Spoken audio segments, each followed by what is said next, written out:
Rescue Tales is back at SeaWorld Orlando for another summer. Come catch this heartwarming and educational show that takes place later in the day at the Seaport Theater.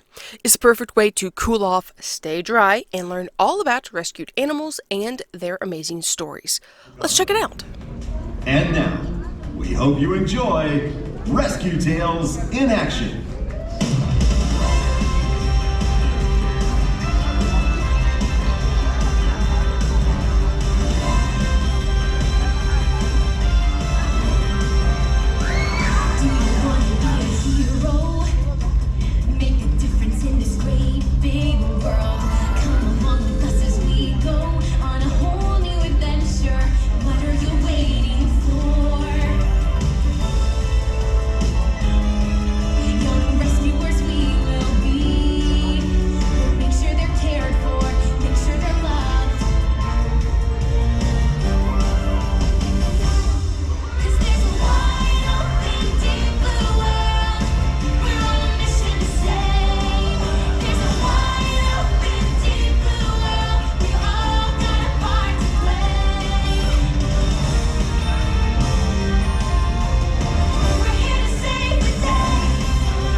And I'll be your host today. Welcome to Rescue Tales in Action! Alright, I got a question for y'all. How many of you out there absolutely love animals? Show of hands. Yeah? Alright, very good. You found the right place. Let's get a little more specific. How about puppies? Yeah, puppies. I know, I love puppies. This one's a little on the nose. How about dolphins? Yeah, dolphins. I love dolphins. And what about adorable little kittens? Yeah, some kitten lovers out there. I love that. They're kind of perfect, yeah. All right, and what about snakes? Yes. No. Okay, we got some controversy over here. Very good. How about vultures? Okay, a little more on the vultures and the snakes. That's good. Well, I mean, sure, a fuzzy kitten or puppy is lovable, but come on, I think a few of us want to hug a snake, right? Yeah, very good. Well, get excited because today we're going to meet some unexpected animals. We're also going to go behind the scenes to learn a little bit more about SeaWorld's animal care. Now, when you think about SeaWorld, you probably think about marine animals like dolphins and sharks. And it's true. SeaWorld does a lot when it comes to helping marine wildlife in need. Our animal care team is on call 24/7, 365. Whether it's a stranded dolphin, a manatee in distress, or a sea turtle release, SeaWorld is there. Oh, and believe it or not, at our park in Abu Dhabi, we even have a dedicated rescue program for sea snakes. We're also researching ways on how to protect coral and seagrass too. But there is more to SeaWorld's rescue efforts than just of the animals of our one ocean. For example, the SeaWorld and Busch Gardens Conservation Fund helps protect southern ground hornbills in Africa, cotton-top tamarins in Colombia, and protecting habitats in Cambodia.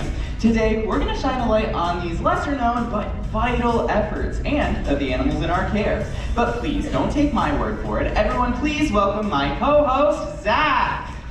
Hello everybody and welcome to Rescue Tales in Action. Hey Chris, how are you? Wonderful, Zach. How you doing today? Good. I brought some really cool animals. I hope that's okay. Absolutely. You guys ready to meet some animals today? Yeah, I think they're pretty excited. Alright, well our first one, he's a little shy, but there's his head. Everyone say hi, Ozzy. Hi, Ozzy. Ozzy is a Virginia opossum, the only marsupial native to North America. Wow, he's kind of cute in a, weird way. So, Zach, you mentioned he's a marsupial. What is a marsupial? Oh, marsupials carry and nurse their young in their pouch, like kangaroos and koalas. Oh, neat. Wow, check out his tail. Hey, Gary, can we get a close-up of Ozzy's tail? It looks super cool. Everyone, let's give it up for Gary, our cameraman. Yeah, so opossums have what's called a prehensile tail. This helps them grip objects, and it's also helpful when balancing in trees, climbing, and holding onto branches. Oh, okay, so they hang by their tails then. When they're babies, sure, but not when they're fully grown. Also, folks, Ozzy may look slow and kinda chunky, but opossums are really fast. If they feel threatened, they can reach up to speeds of 4 miles per hour. Wow, that is pretty fast for such a little guy, honestly. Okay, Zach, I have to ask, do opossums actually play dead, or is that just some sort of urban legend? Well, why don't we phone a friend? What do you guys think? Do you think opossums actually play dead, or is that a myth? Believe it or not, it is true. Wow, If they feel threatened, they'll involuntarily enter a state called thanatosis. Thanos, like, that Thanos? Not quite. Thanatosis. It's a state of shock. Their eyes roll in the back of their head, their tongue sticks out, they go still, and they can really look dead. This can last several minutes or even hours. Wow, that is honestly impressive. So are they endangered at all? Nope, not endangered or threatened, but habitat loss, disease, and predators are real risks for opossums out in the wild. But they're super important animals. Have you ever heard of Lyme disease? Yeah, that's caused by infected ticks, right? Correct. And Lyme disease is extremely dangerous. Opossums help us out though, because one of their favorite snacks is ticks. These little guys help to keep the tick population under control, and in so doing, help protect us from disease. Well, thank you, Ozzy. Eating ticks sounds kind of really gross, but we appreciate the help. Everyone, let's give it up for Ozzy, our opossum, and Fabiana. Hi, I'm Justin Zimmerman. I'm part of the SeaWorld Coral Rescue Team. I'm one of the biologists who works here at the SeaWorld Coral Rescue Center. We take care of around 900 gene bank and rootstock corals. The corals are very delicate animals, so they require a lot of water chemistry, a lot of husbandry. We do water testing daily. We even change the lights to create their natural seasonal changes. Corals are animals. They require feeding. They also get some energy from the sun, so we monitor their lights. Baby corals, when they're born here, are very small and very delicate. The eggs are very, very tiny. You actually have to have each biologist take care of each coral individually. So we make sure that the piles stay clean, the baby coral grows. It takes about a year and a half to grow up a baby coral to just over an inch. The ultimate goal of this project is to replace the corals back in the ocean. Wow, thank you so much, Justin. I had no idea baby coral were so tiny. All right, guys, are you ready for our next animal ambassador? Yeah, awesome. All right, Zach, who's it gonna be? Well, our next animal ambassador is our Florida king snake. Everyone say hello to Cassandra. Oh. Isn't she stunning? Yeah, she really is. Check out those rings. They kind of look like nature's jewelry. So where did Cassandra come from? Well, Cassandra was a family pet for about 2 years until her owners realized they could no longer meet her needs. So they made the responsible choice and brought her here to us. And now she lives with our animal care team and helps teach guests all about wildlife, conservation, and responsible pet ownership. That is so important. We definitely want to make sure we're doing our homework before getting a pet. Kind of like, before a big school project, right? Yeah. And king snakes are non-venomous, but they help us out in nature because they hunt rodents, lizards, and even venomous snakes like rattlesnakes.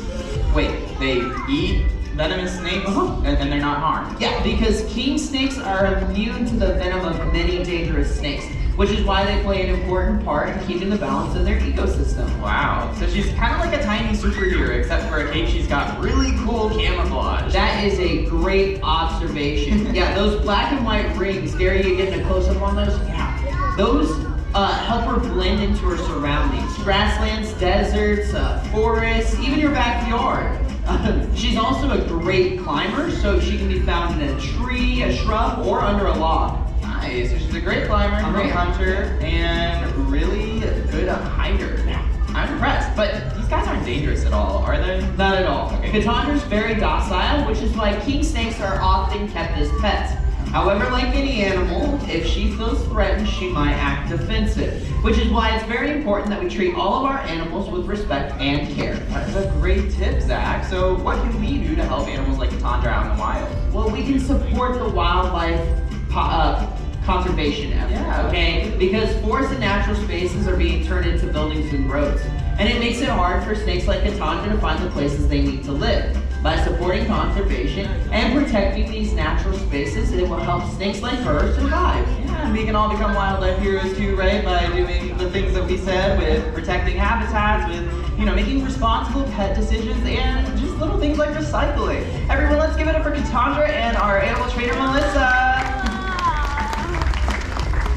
All right, folks, while we await the arrival of our next animal ambassador, I'd love to give you a little behind-the-scenes look at SeaWorld's animal commissary. That's right, that's what we call the place where our experts prepare the food and diet for all of the animals in our care.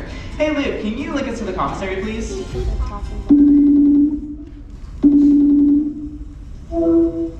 Hey Chris, how's it going? Hey Nick, going amazing. Just so you know, you are here live at Rescue Tales with a few of my closest friends. Say hi! Hi everybody. I'm sorry. I didn't know it was going to be on camera, otherwise I would have done my hair. No worries, you look great. I just wanted to give them a little bit of info about one of the coolest, busiest, and well, most important parts of the park. Glad to help. What do you want to know? So SeaWorld cares for so many different animals. How do you and the team go about feeding them every single day? It must be a lot of work. Yeah, it is a really big job.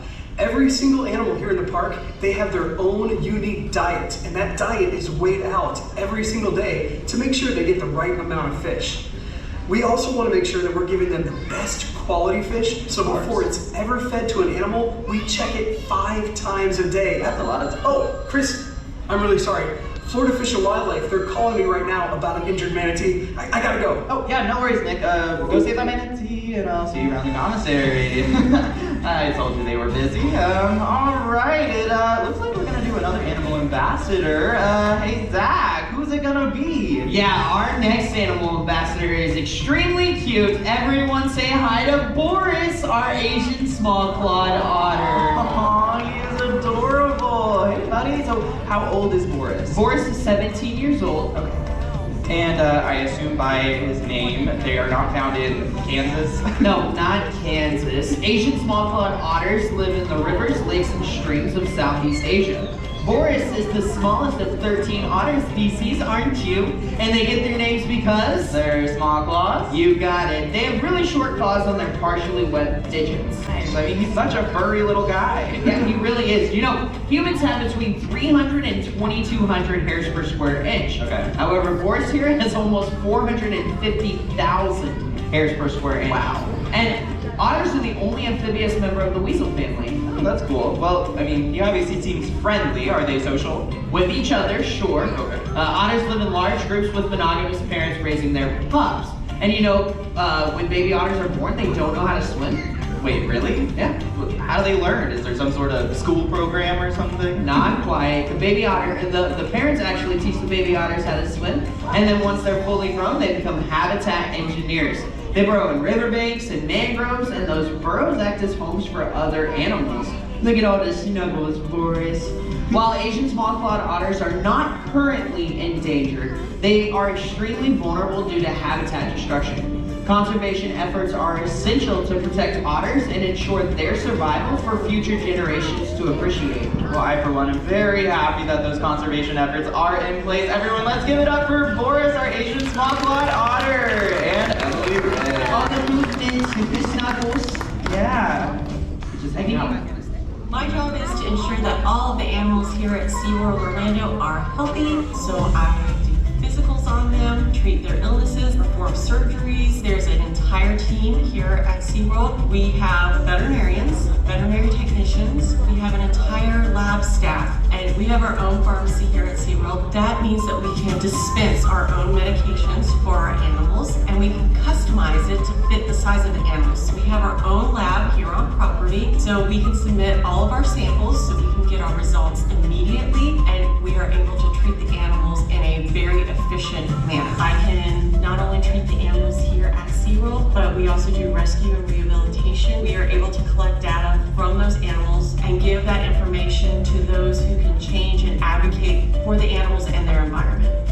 Well, thanks for that great information, Doc, and all that you and the rescue teams do. All right, Zach, we got time for one more animal ambassador. Who's it gonna be? So our last animal ambassador loves being on stage and enjoys meeting new people. He's big, he's colorful, and he kind of looks like a dinosaur. It's Barney? No, it's not Barney. It's Newman, our African southern ground hornbill. Hi, Newman. Ground hornbills can live 50 years or more, some as old as 70 under human care.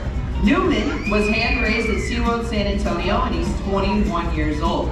He's imprinted, which means he enjoys the company of humans rather than other birds, and he's become an amazing ambassador for his species. That is awesome. You know, he kind of reminds me of me. He seems to love being in the spotlight. Yeah, you both do, but I think he takes the cake. As you guys heard, he's knocking on that crate. That is actually a natural behavior that hornbills do. They use their beak kind of like a tool, much like an axe. The extremely tough bill helps in foraging in hard-to-reach areas like tree trunks and dried soil. Nice. Okay, so can Newman fly? Because I know he has wings, he's a bird. So it might be a little difficult to get him down from the catwalk if he decides to go up there. Yeah, it could be a little tricky. See, ground hornbills have a wingspan of 6 feet, which can help them reach 18 miles an hour in the air. Wow. But as their name suggests, they prefer to stay on the ground rather than fly. So I think he's gonna stay right on stage with Fabiana. Okay, well that is great news, and thank you, Gary, for that close-up. I actually would love to zoom in a little bit closer. Check out those eyelashes, they are amazing. Yeah, I don't know about you guys, but my wife pays good money for extensions like that. Oh yeah. Ground hornbills have learned to grow these long lashes, which are actually feathers, and it helps protect their eyes from the harsh elements of the African landscape. Nice. So what do they like to eat? So ground hornbills live in small groups, and they hunt rodents, lizards, and even small reptiles together. They also enjoy vegetation, which makes them a keystone species and effective seed disperser. However, this bird is threatened due to habitat loss, poisoning, and poaching. And this bird also has one of the slowest reproduction rates at only 1 to 2 successful chicks raised every 9 years. Wow.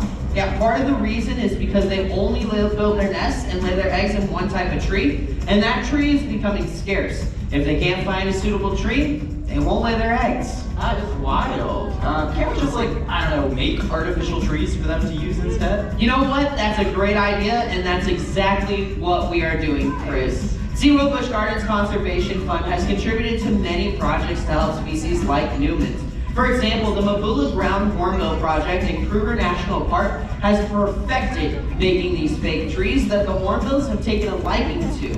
Hopefully with continual successful projects like this, we can see Newman's species number rise. Absolutely, and we continue to meet and learn from friends like Newman for years to come. Everyone, let's give it up for Newman and Fabiana.